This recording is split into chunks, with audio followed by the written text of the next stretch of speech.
السلام علیکم ورحمۃ اللہ۔ ان الحمد للہ والصلاة والسلام علی رسول اللہ صلی اللہ علیہ وسلم، اما بعد فاعوذ باللہ السمیع العلیم من الشیطان الرجیم من ہمزہ ونفخہ ونفثہ۔ بسم اللہ الرحمن الرحیم۔ الف لام میم۔ احسب الناس ان یترکوا ان یقولوا آمنا وهم لا یفتنون۔ کیا لوگ یہ گمان کر بیٹھے ہیں کہ انہیں چھوڑ دیا جائے گا صرف یہ کہنے سے کہ ہم ایمان لے آئے، حالانکہ وہ آزمائے نہیں گئے۔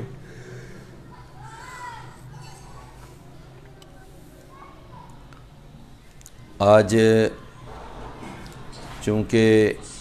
20واں روزہ ہے اور 21ویں تراویح انشاءاللہ پڑھی جائے گی، تو اس مناسبت سے آج ہم سورۃ العنکبوت کے مضامین کا خلاصہ انشاءاللہ عرض کریں گے۔ سورۃ العنکبوت کا چونکہ کچھ حصہ 20ویں پارے میں ہے اور کچھ حصہ اس کا 21ویں پارے میں بھی ہے، تو اس وجہ سے سورۃ العنکبوت جو ہے وہ انشاءاللہ آج کے درس میں عرض کی جائے۔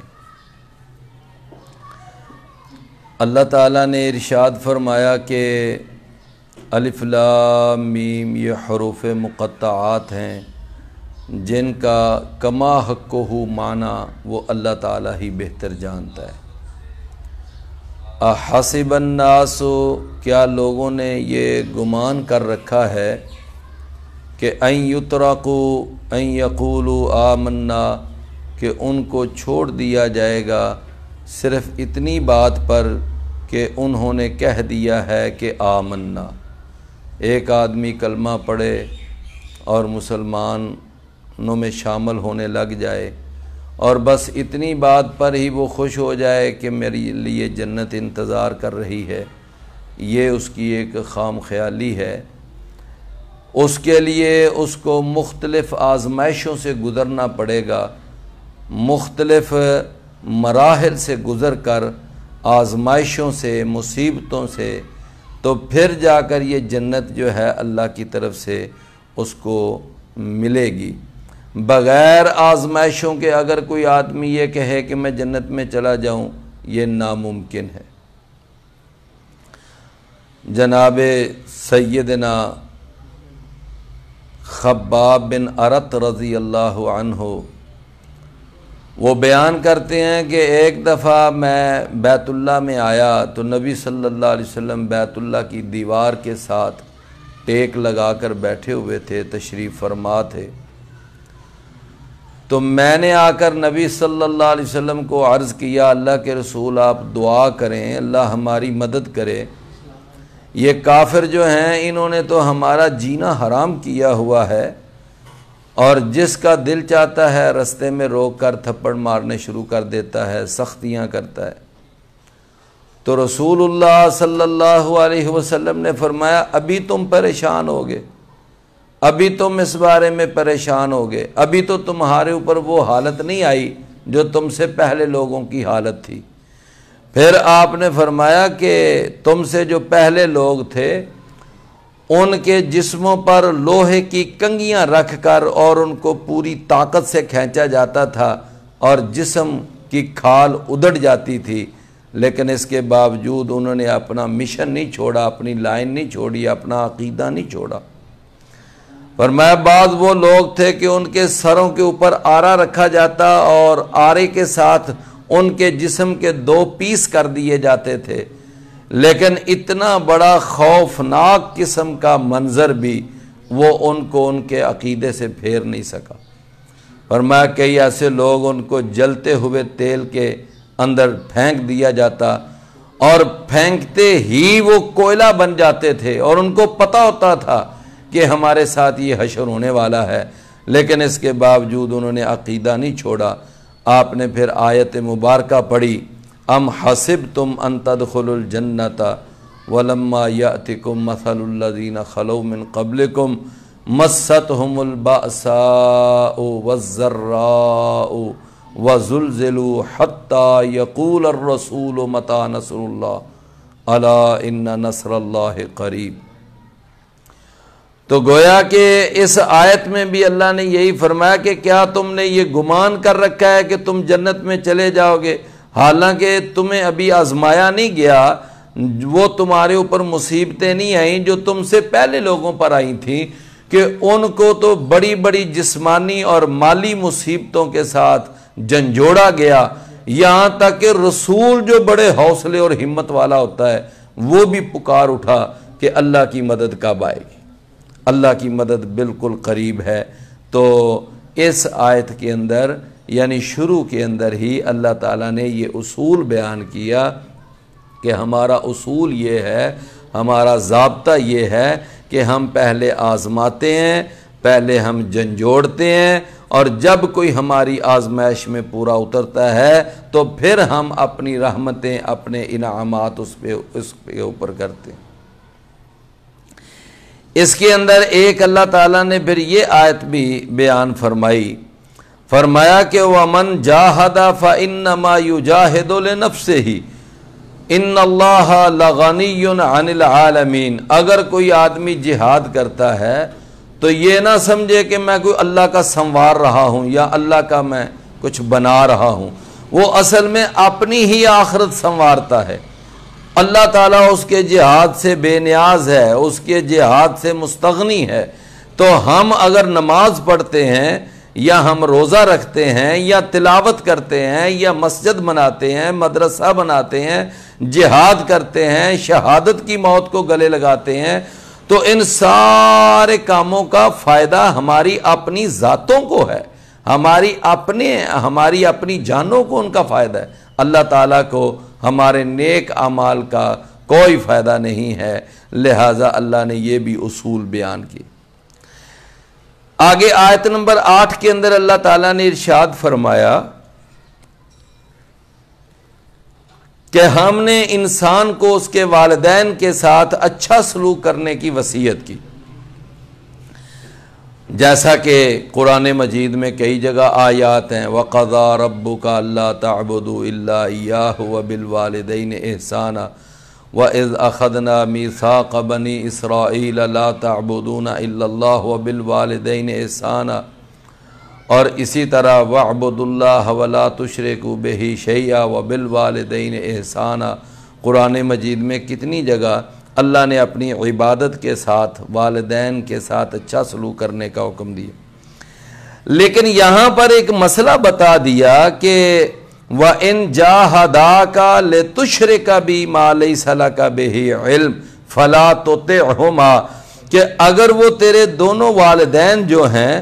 وہ اگر تجھے اس بارے میں مجبور کریں کہ تو اللہ کے ساتھ شرک کر، تو اللہ نے فرمایا ایسے موقع پر اپنے ماں باپ کی اطاعت نہیں کرنی۔ یعنی جب ماں باپ اللہ کی نافرمانی کا حکم دے رہے ہیں تو پھر ان کی اطاعت جو ہے نا یہ ہمارے لیے نہیں ہے۔ ان کی اطاعت اس وقت تک ہے جب تک وہ یعنی قرآن اور حدیث کے مطابق حکم دیں گے۔ تو یہ بھی جناب سیدنا سعد بن ابی وقاص رضی اللہ عنہ جو رشتے میں نبی صلی اللہ علیہ وسلم کے ماموں بھی لگتے تھے، سیدنا سعد بن ابی وقاص جو ہیں وہ جب مسلمان ہو گئے، کلمہ پڑھ لیا، ان کی ماں ان سے ناراض ہو گئی۔ انہوں نے کہا سعد مجھے پتہ چلا ہے کہ تو مسلمان ہو گیا ہے، نبی صلی اللہ علیہ وسلم کا تو نے کلمہ پڑھ لیا ہے۔ جی اماں آپ نے بالکل ٹھیک سنا، اچھا پھر میرا بھی فیصلہ سن لے، جب تک تو نبی صلی اللہ علیہ وسلم کا کلمہ نہیں چھوڑے گا اور اپنے آبائی دین پر واپس نہیں آئے گا، میں اس وقت تک کھانا نہیں کھاؤں گی، میں پانی نہیں پیوں گی، میں سر میں تیل نہیں لگاؤں گی، کنگھی نہیں کروں گی، میں یہ سارے کام اس وقت تک نہیں کروں گی۔ ہاں اگر تو نہیں یہ چھوڑے گا میں بھوکھی پیاسی بھوک ہڑتال کرتی کرتی مر جاؤں گی، اور لوگ تجھے بعد میں تانا دیں گے، دیکھو ماں کا قاتل آ رہا ہے، لہٰذا میں اب بھی تجھے کہتی ہوں کہ محمد صلی اللہ علیہ وسلم کا کلمہ چھوڑ۔ جناب سعد کو اپنی ماں سے بڑا پیار تھا اور ماں کو بھی اپنے بیٹے سعد سے بڑا ہی پیار تھا، دونوں کا پیار ایک دوسرے کے ساتھ ضرب المثل تھا۔ مکے کے اندر لوگ کہا کرتے تھے کہ ماں ہو تو سعد کی ماں جیسی، بیٹا ہو تو سعد جیسا، اتنا گہرا تعلق۔ لیکن اس کے بعد پھر جناب سعد نے فیصلہ کیا، اپنی امی کے قریب ہوئے، کہنے لگے اماں جی آپ کے جسم میں ایک جان ہے، اگر 100 جانیں بھی آپ کے جسم میں ہوتی اور ایک ایک کر کے وہ جان نکلتی جاتی، میں یہ منظر تو گوارا کر لیتا، لیکن میں یہ نہیں گوارا کر سکتا میں محمد صلی اللہ علیہ وسلم کا ساتھ چھوڑوں یا میں آپ کا دیا ہوا عقیدہ توحید چھوڑوں، میں ایسا نہیں کر سکتا۔ اماں جی آپ نے کھانا کھانا ہے کھائیں، نہیں کھانا نہ کھائیں، آپ کی مرضی ہے، لیکن میں نہیں یہ رسول اللہ صلی اللہ علیہ وسلم کا کلمہ چھوڑوں۔ وہ ایک سجدہ جسے تو گراں سمجھتا ہے، 1000 سجدوں سے دلاتا ہے آدمی کو نجات۔ جہاں ڈٹ جانے کا موقع ہوتا ہے وہاں پر ہم بچھ جاتے ہیں، وہاں پر ہم اپنے اندر مداہنت پیدا کر لیتے ہیں۔ لہٰذا جناب سعد رضی اللہ عنہ نے یہ ہمیں بات سمجھائی۔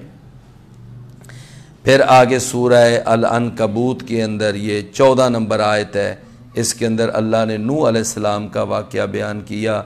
کہ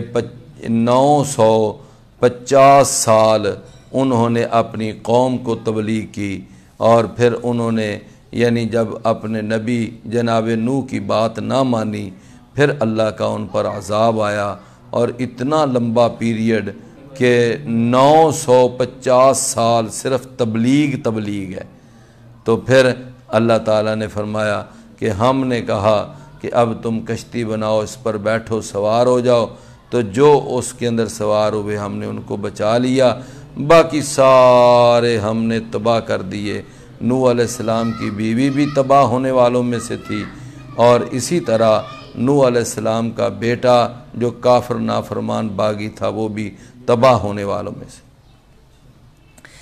اس صورت کے اندر اللہ نے دوسرے نبی جناب ابراہیم علیہ السلام کا بھی واقعہ بیان کیا۔ فرمایا ابراہیم علیہ السلام نے اپنی قوم سے کہا انما تعبدون من دون اللہ اوثانا، تم اللہ کے سوا بتوں کو پوجتے ہو، وتخلقون افکا، اور تم جھوٹ گڑھتے ہو۔ اللہ کے سوا جس کی بھی عبادت کی جائے وہ بت ہے، وہ چاہے وہ یعنی بت پتھر کی شکل میں سامنے پڑا ہو یا کسی دھات کی شکل میں سونے چاندی کا یا پیتل کا، وہ اگر بت بنا کر سامنے رکھ دیا جائے، جس طرح ہندوؤں کے ہاں بت گری ہوتی ہے اور بت بنائے جاتے ہیں اور پوجے جاتے ہیں، تو وہ اوثان ہے۔ اسی طرح وثن اس کو بھی کہتے ہیں جس کی بھی اللہ کے سوا، اب وہ قبریں بھی وثن ہیں جن کی اللہ کے سوا پوجا ہو رہی ہے اور وہاں پرستش ہو رہی ہے، غیر اللہ کی نظر و نیاز ہو رہی ہے، غیر اللہ کو سجدے ہو رہے ہیں۔ نبی صلی اللہ علیہ وسلم نے اپنی قبر کے بارے میں ارشاد فرمایا تھا اللہم لا تجعل قبری وثنا یعبد، یا اللہ میری قبر کو ایسا نہ بنانا کہ اس کی بعد میں عبادت کی جائے، اس پر سجدے کیے جائیں، اس پر غیر اللہ کی نظر و نیاز ہو۔ تو گویا کہ وہ صرف پتھروں کے بت ہی وثن نہیں ہیں، بلکہ انسان جو اپنے اولیاء اور اپنے بزرگوں کی قبریں بنا لیتا ہے، انبیاء کی قبریں، اور اگر ان کے اوپر پوجا پاٹ شروع ہو جائے تو وہ قبر بھی ایک بت کی ہی شکل بن جاتی۔ فرمایا ان الذین تعبدون من دون اللہ، جن کو تم اللہ کے سوا پکارتے ہو، لا یملکون لکم رزقا، وہ تمہارے رزق کے مالک نہیں ہیں، رزق کا مالک صرف ایک اللہ کی ذات ہے۔ وما من دابۃ فی الارض الا علی اللہ رزقها، 12ویں پارے کی پہلی آیت ہے۔ فرمایا کوئی بھی چھپایا جو زمین میں ہوتا ہے اس کا رزق اللہ تعالیٰ کے ذمے ہے۔ اور اسی طرح اللہ تعالیٰ نے قرآن مجید میں فرمایا کہ بتاؤ اللہ کے سوا کون ہے جو تمہیں رزق عطا فرمائے اگر اللہ تمہارے رزق کا دروازہ بند کر دے۔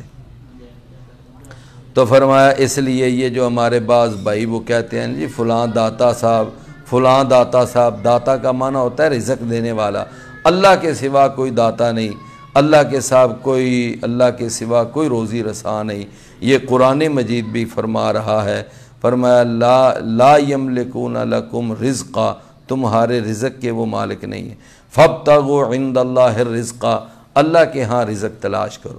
تو اس کے بعد پھر آگے اللہ تعالیٰ نے جناب ابراہیم علیہ السلام کا یہ واقعہ بیان کر کے پھر آگے اللہ نے جناب لوط علیہ السلام کا کچھ واقعہ بیان کیا۔ لوط علیہ السلام کی قوم کے اندر شرک تو تھا ہی تھا، وہ تو یعنی ان کے اندر بہت زیادہ تھا، غیر اللہ کی پوجا، غیر اللہ کی پرستش۔ ان کے اندر ایک دوسرا بڑا برا کام یہ تھا کہ وہ عورتوں کی بجائے مردوں سے اپنی جنسی خواہش پوری کرتے تھے۔ اور تیسرا ان کے اندر یہ بہت بڑا عیب تھا کہ راستوں میں کھڑے ہو کر ڈاکے مارتے تھے، لوگوں کی راہزنی وارداتیں کرتے تھے، یہ بھی ایک۔ اور چوتھا ان کا ایک بہت بڑا برا عمل یہ تھا کہ انہوں نے بے حیائی کے باقاعدہ کلب بنائے ہوئے تھے، اور کلبوں میں جا کر وہ بے حیائی کیا کرتے تھے۔ آج یورپ کے اندر یہ جو نائٹ کلبوں کی زندگی ہے، یہ ان کا کوئی نیا کارنامہ نہیں۔ ان یورپ کے جو مغرب کے لوگ ہیں، ان کافروں کے جو دادے پردادے تھے لوط علیہ السلام کی قوم والے، وہ بھی اس طرح باقاعدہ کلب بنا کر بے حیائی کرتے تھے، سرعام لوگوں کے سامنے فحاشی اور بے حیائی کا ارتکاب کرتے۔ تو یہ اللہ تعالیٰ نے پھر سورہ العنکبوت کے اندر پہلے نوح علیہ السلام کا کچھ واقعہ بیان کیا، پھر ابراہیم علیہ السلام کا کچھ واقعہ بیان کیا، پھر جناب لوط علیہ السلام کا اللہ تعالیٰ نے کچھ واقعہ بیان کیا، پھر آگے ان کی قوم کیسے تباہ ہوئی، یہ ساری بات ہے۔ اور اس کے بعد آگے اللہ نے تھوڑی سی جھلک جو ہے وہ جناب شعیب علیہ السلام کے بارے میں دکھائی۔ فرمایا ہم نے شعیب کو بھیجا مدین کی طرف، اور پھر ہلکا سا تذکرہ کیا عاد اور سمود قوم کا، اور اس کے بعد فرمایا کہ قارون، فرعون اور ہامون ان کے پاس موسیٰ علیہ السلام آئے۔ یہ بس ایک سرسری سا بیان ہے، باقی کوئی لمبا واقعہ یہاں بیان نہیں ہوا۔ اور اس کے بعد اللہ نے فرمایا کہ ہمارے عذاب کی 4 شکلیں ہیں، ہم بعض کو تو ہلاک کرتے ہیں پتھروں کی بارش برسا کر، اور بعض وہ لوگ ہیں کہ جن کو ہم نے ایک چیخ کے ساتھ ہلاک کیا، اور بعض وہ لوگ ہیں جن کو ہم نے زمین میں دنسا دیا، فرمایا بعض وہ لوگ ہیں جن کو ہم نے غرق کر دیا۔ تو یہ 4 انداز ہیں اللہ کے عذاب کے۔ تو پتھروں کی بارش، جس طرح قوم لوط پر پتھروں کی بارش ہوئی تھی، یا قوم شعیب پر اللہ نے آگ کے گولے برسائے تھے۔ اور اسی طرح دوسری شکل جو چیخ کے ساتھ قوم سمود کو ایک چیخ کے ساتھ تباہ کیا گیا۔ تیسری شکل زمین میں دنسا دینا، جس طرح قارون جو تھا اللہ نے اس کو زمین میں دنسا دیا۔ اور اسی طرح چوتھی شکل یہ ہے کہ اللہ تعالیٰ نے غرق کیا، جیسا کہ موسیٰ علیہ السلام اور ان کی قوم کو اللہ تعالیٰ نے دریا میں غرق۔ تو یہ 4 انداز ہیں عذاب کے۔ اس کے بعد آگے 41 نمبر آیت کے اندر اللہ تعالیٰ نے ایک مثال بیان کی، فرمایا جن کو تم اللہ کے سوا پکارتے ہو نا، وہ تو ان کا یہ شرکیہ عقیدہ جو ہے، جن کو تم اللہ کے سوا تم نے اولیاء، اپنے حاجت روا، اپنے مشکل کشا، اپنے کرنی بھرنی والے بنا رکھے ہیں، فرمایا یہ لوگ جو ہیں وہ تو ایک یعنی ان کا یہ عقیدہ اتنا کمزور ہے کہ مکڑی کے جالے سے بھی زیادہ یہ عقیدہ کمزور ہے۔ مکڑی کا جالا، اب آپ دیکھیں کہ مکڑی کا جالا کتنا کمزور ہوتا ہے، نہ وہ دھوپ سے بچا سکتا ہے، نہ وہ سردی سے بچا سکتا ہے، نہ گرمی سے بچا سکتا ہے، نہ وہ بارش سے بچا سکتا ہے، نہ کوئی پردہ، یعنی وہ بالکل غیر محفوظ۔ لیکن اس مکڑی کے جالے کو ہی مکڑی اپنا محل سمجھتی ہے۔ اللہ تعالیٰ نے مثال دی۔ اسی طرح یہ جو عقیدہ شرک رکھنے والے ہیں، ان کا عقیدہ شرک جو ہے وہ مکڑی کے جالے سے بھی زیادہ کمزور ہے، اتنا کمزور ہے۔ اب دیکھ لیں کہ بالکل اسی طرح یہ جتنے بھی یہ شرک کا عقیدہ رکھنے والے، وہ غیر اللہ کے آستانوں پہ جاتے ہیں، درباروں پہ جاتے ہیں، اور وہاں پہ جا کر وہ اس طرح کی آوازیں لگاتے ہیں کہ ہمیں کوئی وہاں اولاد لینے جاتا ہے، کوئی بیٹا لینے جاتا ہے، کوئی رزق لینے جاتا ہے، کوئی اس طرح اپنے صحت کے لیے جاتا ہے، حالانکہ ان غیر اللہ کے آستانوں اور درباروں پہ جائیں تو نہ وہاں سے اولاد مل سکتی ہے، نہ کوئی بیٹا مل سکتا ہے، نہ رزق مل سکتا ہے، نہ شفا مل سکتی ہے، نہ اور کوئی وہاں پر مسئلہ حل ہو سکتا ہے۔ تو اللہ تعالیٰ نے فرمایا کہ ان مشرکوں کا عقیدہ اس مکڑی کے جالے سے بھی زیادہ کمزور ہے، یعنی یہ اتنا کمزور ہے۔ اب آپ دیکھ لیں کہ ایک تھپیڑا سا آئے تو بس ساتھ ہی وہ سارا عقیدہ دھڑام سے گر جاتا ہے۔ آگے اللہ تعالیٰ نے ارشاد فرمایا کہ آپ دیکھ لیں کہ یہ جو یعنی کافر ہیں، اگر آپ ان سے سوال کریں نا کہ من خلق السماوات والارض وسخر الشمس والقمر، کہ آپ ان سے پوچھیں کہ آسمان اور زمین کو کس نے پیدا کیا، سورج اور چاند کو کس نے مسخر کیا، تو ان کا جواب یہ ہوگا اللہ نے کیا۔ فرمایا اگر آپ ان سے سوال کریں من نزل من السماء ماء فاحیا به الارض من بعد موتها لیقولن اللہ، اگر آپ ان سے پوچھیں آسمان سے بارش کس نے اتاری، اس بارش کے ساتھ زمین کو کس نے مردہ ہونے کے بعد زندہ کیا، تو ان کا جواب یہ ہوگا اللہ۔ اچھا اب آپ قرآن کے اندر یہ دیکھ لیں، ایک جگہ نہیں کئی جگہ پر۔ میں نے کچھ دن پہلے ایک تقریر سنی، اور ایک یعنی کہ آدمی تقریر کر رہا ہے، نعوذ باللہ من ذالک، اور وہ نیٹ کے اوپر موجود ہے، اور وہ کہہ رہا ہے کہ علی رضی اللہ عنہ جو تھے، انہوں نے ایک دفعہ جناب سلمان فارسی سے کہا تھا کہ میں نے یہ آسمانوں کو پیدا کیا ہے، میں نے زمینیں پیدا کی ہیں، پہاڑوں کو میں نے پیدا کیا ہے، دریا اور سمندر میں نے پیدا کیے ہیں۔ آپ اندازہ کریں اتنا بڑا شرکی عقیدہ کہ قرآن یہ کہتا ہے کہ مشرکین مکہ بھی یہ مانتے تھے کہ بارشیں نازل کرنے والا، فصلیں اگانے والا، آسمان زمین پیدا کرنے والا، یہ سارا اللہ کا کام ہے۔ لیکن آج کچھ لوگ کلمہ پڑھنے کے باوجود وہ بھی یہ کہتے ہیں کہ یہ علی رضی اللہ عنہ نے یہ سارا کچھ کیا، کہ علی نے ہی آسمان بنائے، علی نے زمینیں بنائی، علی نے یہ سارے سمندر چلائے، اور علی ہی بارش نازل کرتا ہے۔ نعوذ باللہ من ذالک، اس قدر یہ شرکی عقیدہ ہے۔ اللہ تعالی ہمیں معاف فرمائے۔ تو میرے بھائیو، اللہ تعالیٰ نے قرآن مجید میں فرمایا کہ اگر آپ کافروں اور مشرکوں سے، جو پیٹنٹ قسم کے کافر اور مشرک ہیں، اگر ان سے پوچھیں گے نا کہ یہ آسمان اور زمین، سورج اور چاند یہ کس نے بنائے ہیں، تو وہ بھی کہیں گے کہ اللہ نے۔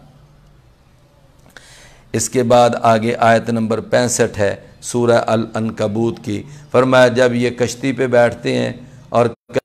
منجدار میں پھنس جائے اور چکولے کھانے لگے، تو پھر ان کو اس وقت اللہ یاد آتا ہے،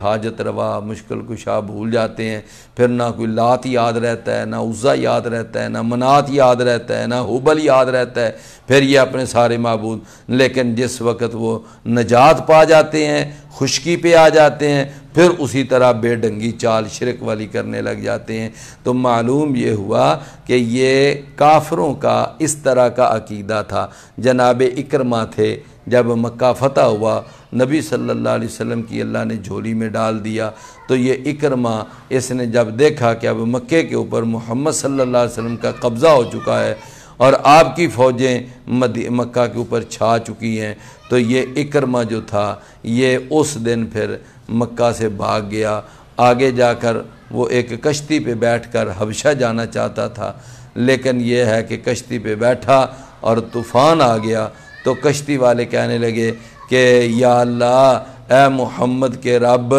تو ہمیں یہاں پر اس طوفان سے بچا لے۔ اکرمہ کہتا ہے کہ میں بڑا حیران ہوا کہ اب یہاں طوفان آیا ہے تو اب تمہیں محمد صلی اللہ علیہ وسلم کا رب یاد آ گیا ہے، تو جب تم خشکی پہ ہوتے ہو تو اس وقت اپنے لات منات عزا کو پکارتے ہو، اب طوفان کے اندر گھر گئے ہو تو اب تم محمد صلی اللہ علیہ وسلم کے رب کو۔ تو وہ کہنے لگے اصل بات یہ ہے اکرمہ، آپ کو نہیں معلوم، جب اس طرح کی سخت مصیبت آ جائے، پہاڑوں جیسے مصائب آ جائیں، تو پھر اللہ کے سوا، محمد صلی اللہ علیہ وسلم کے رب کے سوا اور کوئی مدد کرنے پر قادر نہیں ہوتا، لہٰذا اب یہاں مدد کرے گا تو صرف ایک اللہ کرے گا۔ تو اکرمہ کہتے ہیں مجھے بات سمجھ آ گئی، میں نے اسی وقت دل میں ارادہ کر لیا کہ میں اگر یہاں اس طوفان سے بچ گیا میں سیدھا مدینے جاؤں گا اور جا کر میں وہاں پر محمد صلی اللہ علیہ وسلم کے ہاتھ پر بیعت کر لوں گا، مسلمان ہو جاؤں گا۔ پھر یہ واقعتاً مسلمان ہو گئے، انہوں نے بیعت کی رسول اللہ صلی اللہ علیہ وسلم کے ہاتھ پر، پھر بعد میں کئی جنگوں میں بھی حصہ لیا۔ پھر یہ جنگ یمامہ کے اندر جو جناب سیدنا ابو بکر رضی اللہ عنہ کے دور میں لڑی گئی، تو اس جنگ میں شہید ہوئے جناب اکرمہ رضی اللہ عنہ۔ تو اللہ تعالیٰ نے فرمایا کہ یہ مشرکوں کا عقیدہ ہے کہ جب انہیں کوئی مصیبت آتی ہے تو خالص اللہ کو پکار، فرمایا والذین جاہدوا فینا لنہدینہم سبلنا، یہ آخری آیت ہے۔ وہ لوگ جو ہمارے اندر کوشش کرتے ہیں، تگودو کرتے ہیں، فرمایا ہم ان کو سیدھے راستوں کی ہدایت دے دیتے ہیں، بے شک اللہ تعالیٰ وہ نیکی کرنے والوں کے ساتھ ہے۔ اس کا مطلب یہ ہوا دنیا بغیر طلب کے اور بغیر تلاش کے بھی مل جاتی ہے، لیکن دین کی دولت یہ جب تک تلاش نہ کی جائے اس وقت تک یہ دین کی دولت نہیں ملتی۔ تو اللہ تعالی ہمیں سمجھنے کی توفیق عطا فرمائے۔ وآخر دعوانا ان الحمدللہ رب العالمین۔ شعر کے والے سے بھی بات کی جی شعر کے والے سے کہ درس کو شعر وغیرہ کریں۔ اچھا پیارے بھائیو، یہ جو آج کل آپ پروگرام سن رہے ہیں، آپ اس کو سنیں اور آگے اس کو شیئر کریں تاکہ زیادہ سے زیادہ ان دروس کا فائدہ حاصل کیا جا سکے۔ سبسکرائب کریں، یہ اسلامک بیٹھک کے نام سے یہ دروس کا سلسلہ چل رہا ہے، اندر آپ اپنی پوری دلچسپی ظاہر کریں۔ اللہ عمل کی توفیق۔